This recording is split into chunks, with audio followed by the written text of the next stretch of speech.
Welcome to the Dance with Life podcast. I am your host, Tiffany Lee. In this week's episode, we'll be discussing the dangers of people-pleasing and the tremendous weight it has on our soul. My goal today is to help you take action to break the cycle of people-pleasing, gain a better understanding of the emotional triggers that motivate it, and to empower you to put your well-being first. We often prioritize the feelings and needs of others before ourselves.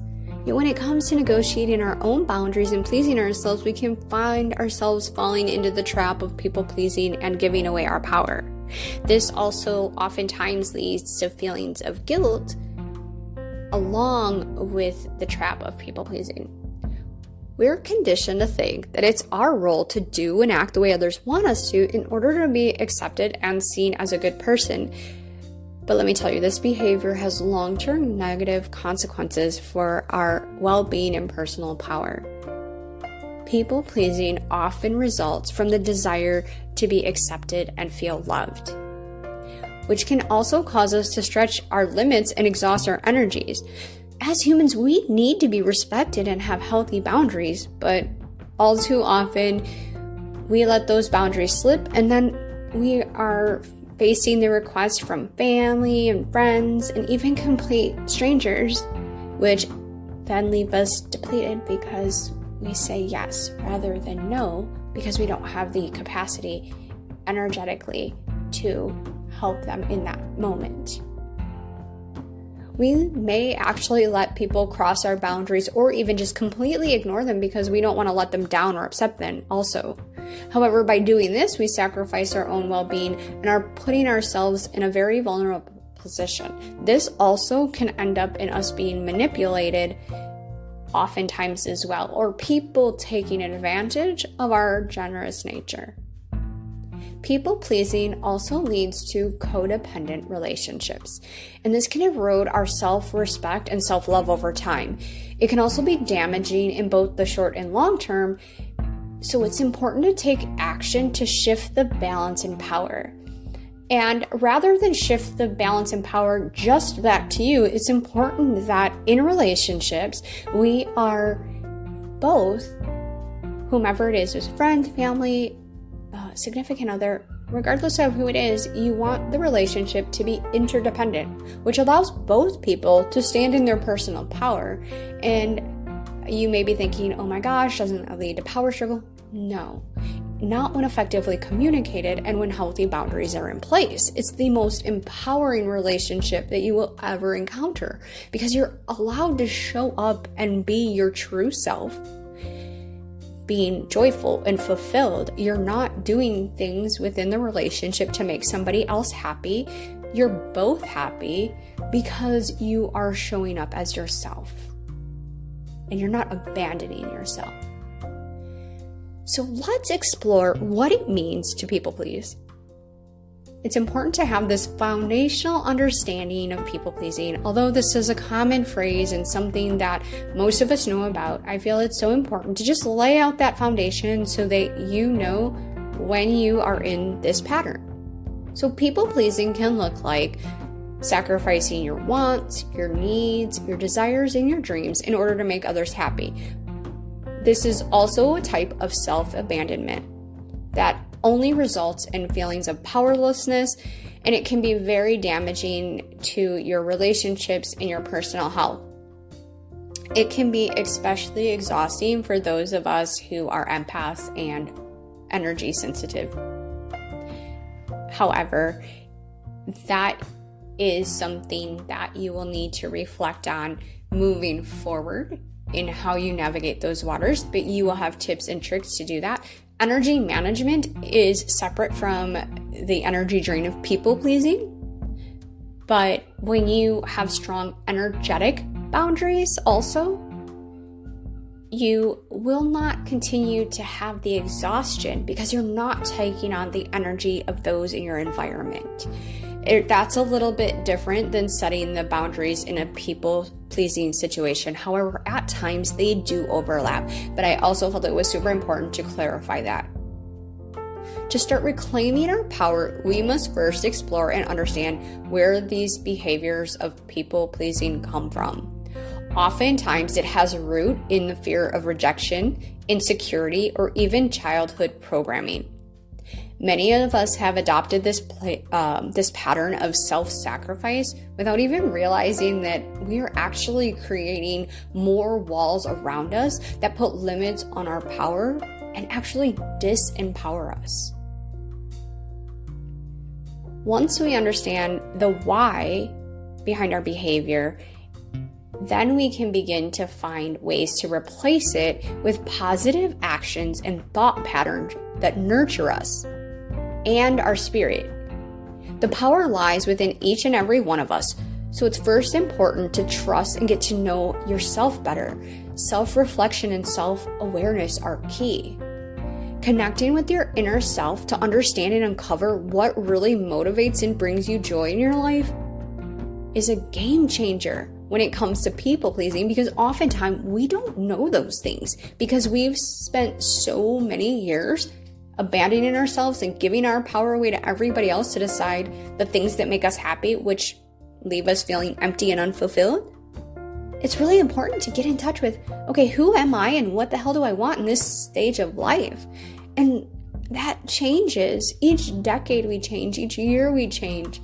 Each moment we change, and it's okay to give yourself the permission to change in any way that you need to, as many times as you need to create the life that you desire.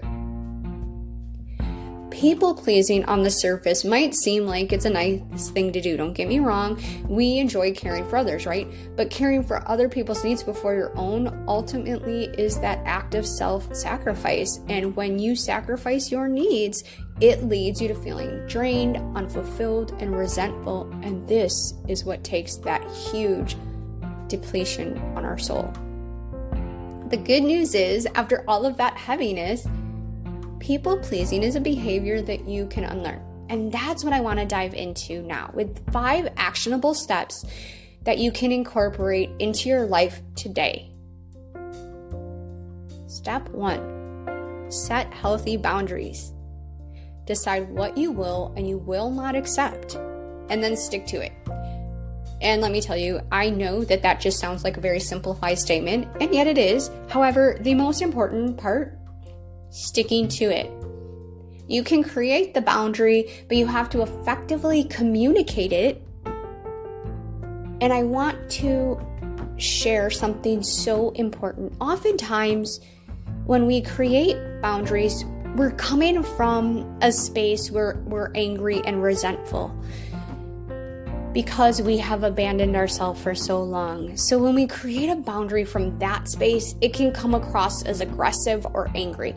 So I really invite you, prior to communicating your goals and boundaries and what all of this looks like to somebody else in your life, make sure that you are keeping your heart open and you're in a neutral emotional space.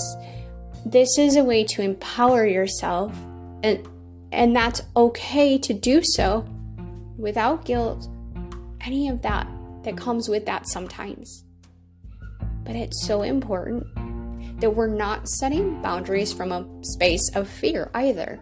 We want to be able to create boundaries, whether they be physical, emotional, mental, or energetic, and allow us to step into our life with an open heart and still be of service to everyone else without it depleting us. And that's where the challenge comes in. So you create the boundary after self-reflection.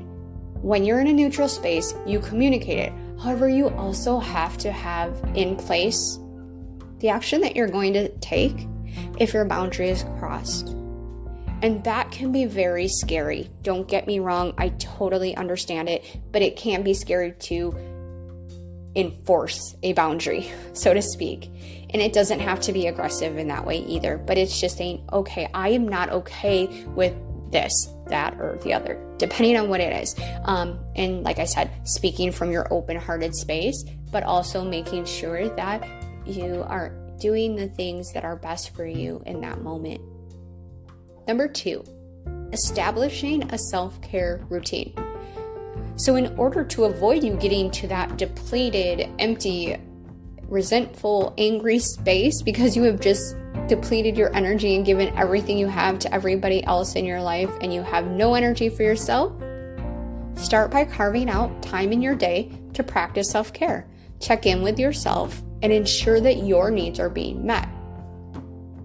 I know this may sound a little harsh and it's not meant to be, but you are only one who is responsible for meeting your needs. It is not our partner's need, it is not a family member's needs, it is ours as individuals to meet our own needs.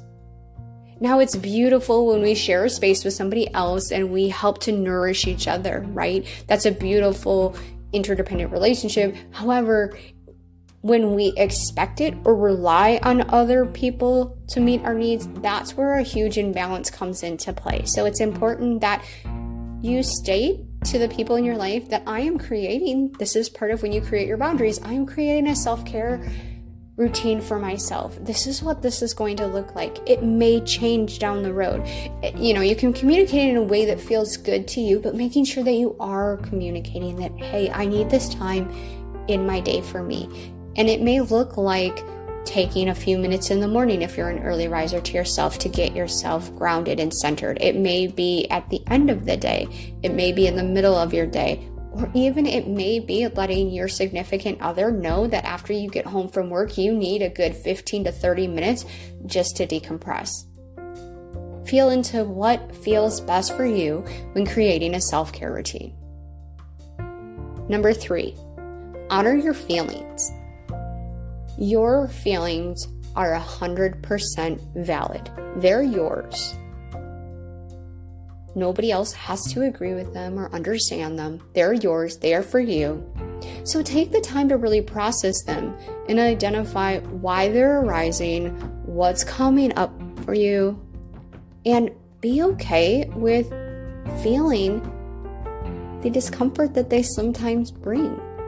When uncomfortable emotions come up, they're there because it's time for you to let go of that pattern or that emotion or the experiences around that emotional trigger. We're not meant to carry those things in our body. When we hold on to trapped emotions in our body, it actually leads to physical manifestation of illness, aches, pains, and other things. Trauma is trapped in our bodies at times. So it's so important that we feel our feelings when they come up and honor them. That's an act of self-love, is honoring our feelings and our emotions when they arise. It takes time. It takes patience. But it's such a beautiful way to love and accept our emotions as well. 4, practice radical honesty. And it can start with practicing honest communication with yourself and then to others so that you can remain in integrity with your needs. I know that this one may seem scary too, because when we have that underlying fear of rejection or not being loved, if we don't do things right or we're not a good person, that good girl syndrome coming in again, when we're in that space, it's hard for us to speak our truth and communicate honestly. However, being able to speak your truth and be honest in your communication is one of the most empowering things that you can do for yourself. And it truly opens up such a beautiful connection when you communicate honestly with the people that you're in relationship with.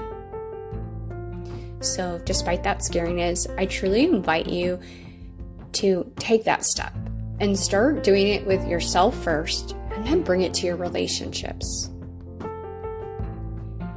The last one is number 5, unapologetically prioritize yourself. Remember, it's okay to prioritize yourself. You are important. Your needs are important. and it's up to you to take care of your own needs. And you don't have to feel guilty about putting yourself first. Oftentimes, guilt is that underlying emotional trigger when it comes to creating our boundaries and people pleasing. And operating out of guilt is no way to live your life. That can suck your energy faster than anything else. So prioritize you, prioritize your needs, and care for yourself.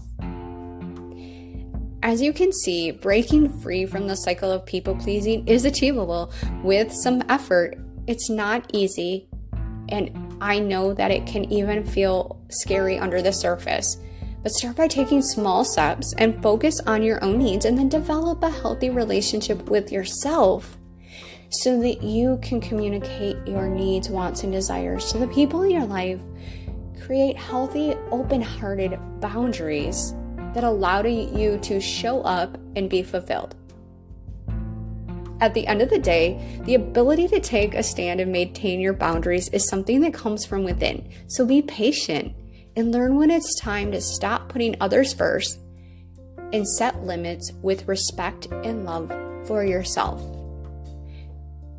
Thank you so much for joining this episode today with Dance with Life. This is a subject that is near and dear to my heart, and I am proud of you for tuning in and taking the vital action steps in regaining your power and setting those healthy boundaries for yourself. Until next time, keep on dancing with life.